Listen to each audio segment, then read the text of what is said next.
前线校园母语教学系列报道，今天要到苗栗地区，当地的国小老师把客家话跟苗栗著名的油桐花做连结，制作成生动的教材，教孩子们朗诵油桐花诗歌，玩剪纸艺术，来重新认识客家文化。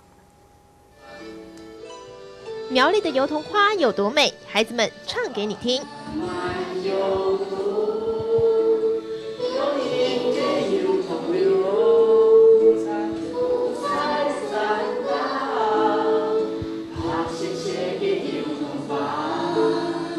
用最道地的母语客家话来诠释当地最美的油桐花，真不简单。那是因为他们有一个相当用心的母语老师。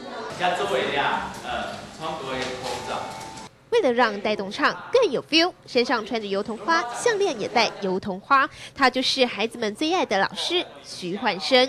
你觉得老师会不会严格？ 有時間。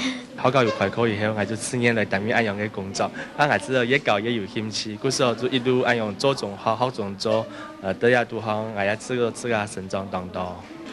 徐焕生還挖空心思設計教案，讓孩子們開心學客家文化。